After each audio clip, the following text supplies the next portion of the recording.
Hello, welcome to Libra, Philippines. So, reading ito for Libra, Sun, Moon, Rising, Venus, Jupiter, Libra. Take only what resonates. For those of you na gusto magpa-personal reading, Jing Tarot Reader. And then, kung gusto niyo sa akin, hanggang August 2025 na lang ako guys mag-accept ng personal reading. Punta ko dun sa aming Facebook page, Madam P. Ayan, may mag-a-assist sa'yo na admin ko na kung gusto mo magpa-personal reading sa akin. Pero hanggang August 2025 na lang guys kasi medyo magiging busy ako ngayon sa mga business na iba. So, yeah, let's start. What do we have here for the sign of Libra, Sun, Rising, Venus, Jupiter, Libra.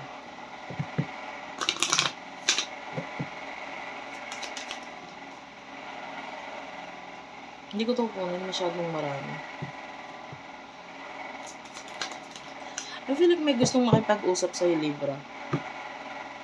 You do have here the deception and separation. I feel like for now, hindi ka nagiging open pagdating sa kung ano man yung true emotions mo, true feelings mo with regards sa past people sa buhay mo. And yeah, yung iba sa inyo nga calling in your soulmate, so maybe there's someone here na gusto mong kausapin or makausap. Separation, so pwedeng the person that you're dealing with currently nagkakaroon ng separation sa inyo, pagkakahiwalay, pagkakalayo, and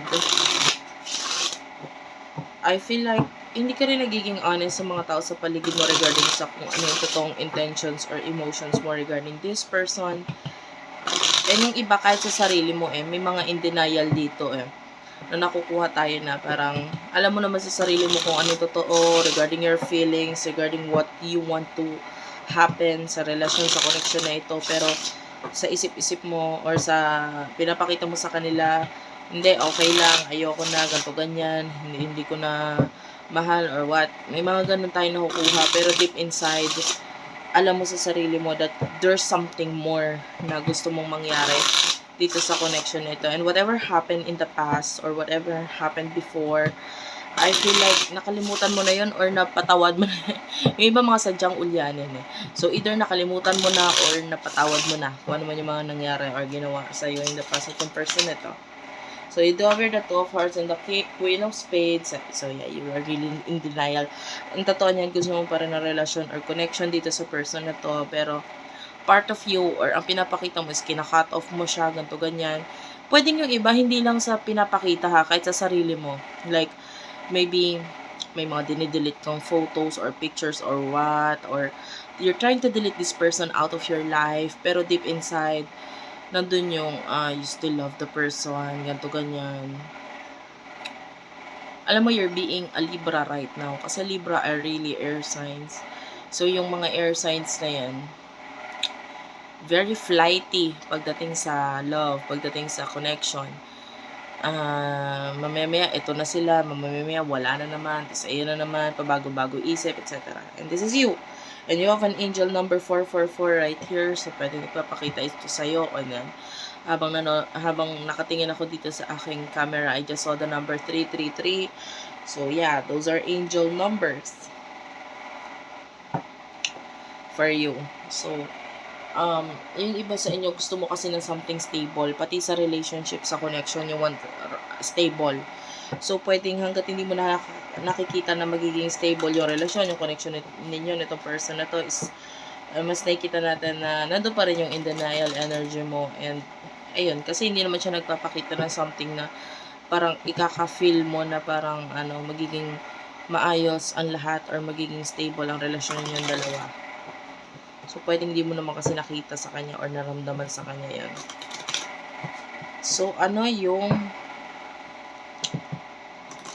emotion ng taong ito for you?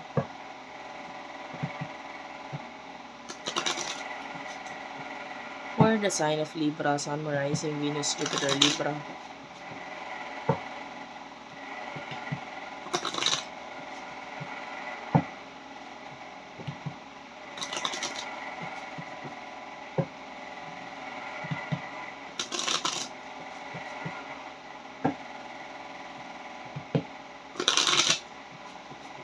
Okay, one last shuffle. Thank you, Spirit Guides, Angel Guides. Queen of Diamonds, Five of Diamonds, Taurus, Virgo, Capricorn energy. Meron ditong Ace of Hearts and Ace of Diamonds at the bottom of the deck. Emotion, alam mo ngayon yung person na to, kunwari pera, focus eh. Pero I feel like pareho kayo, there's love here. Mahal ka nitong taong to. May mga nabago sa kanya ngayon, especially malaki ang naging dahilan na dahil na rin sa pera. Kasi pwedeng mukha naman talagang pera yung person mo. It's just that nagkaroon siya mas lalo ng clarity ngayon sa kung ano yung emotions niya sa'yo at kung ano yung mga bagay na naibibigay mo sa kanya in the past.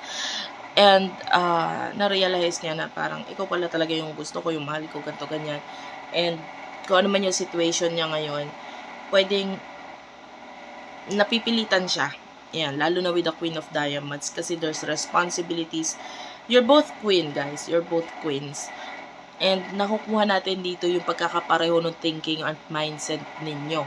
So, yung iba sa inyo, pwedeng focus mo is kung ano na lang yung mga nandiyan sa paligid mo, etc. Dito, focus mo, etc. Pareho kayo ng person na to. But, both of you are being in denial pagdating sa true intentions ninyo or ang gusto ninyo mangyari sa connection na to.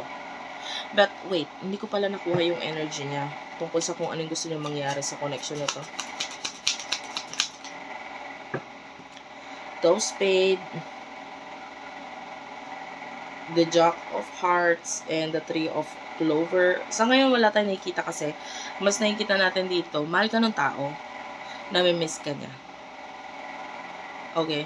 So, regarding sa gusto niya mangyari, hindi niya alam kasi the Two of Spades, nakikita natin na hindi siya makapag-desisyon. Kasi pwedeng umalis or nawala ka na talaga sa buhay niya and feeling niya naka-move on ka na. And, yeah, so, alangan naman, diba? So, what will happen in the future for the both of you?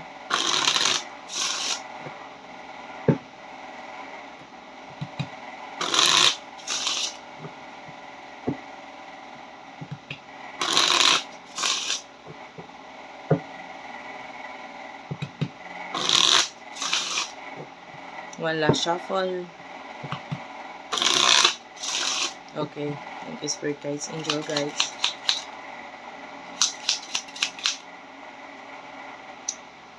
I'm gonna take this. I only need one more. Bottom of the deck is a Two of Spades. Diba? Kung manonotice mo, halos pare-pareho yung card na pinapakita sa sides ninyo.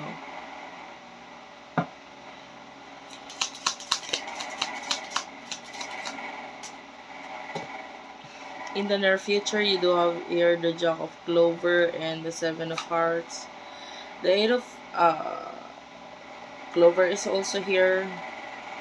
So, meron tayong angel number 888.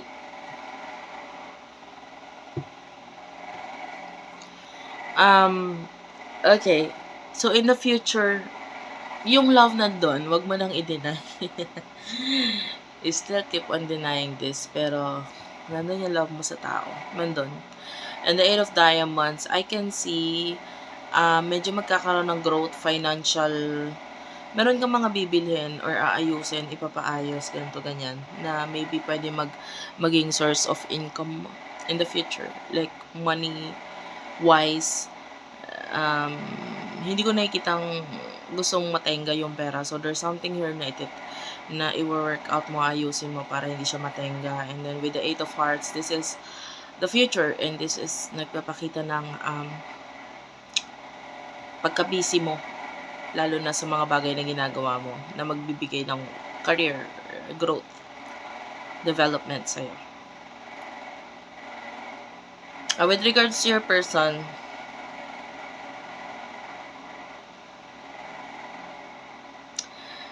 alam mo may mga sinasabi siya sa'yo or may message siya sa'yo. Pero instead of messaging you this, mini-message niya sa sarili niya or ini-imagine niya lang. This person is full of imagination. So, meron siyang mga ginagawa na, alam mo yun, deleted chats. Na sa halip na i-send niya, i-delete niya lang din, hindi naman niya isasend sa'yo. Or ini-imagine niya na ito yung sinasabi niya. I don't know why this person is being a dreamer. Pero ganun siya. In the future.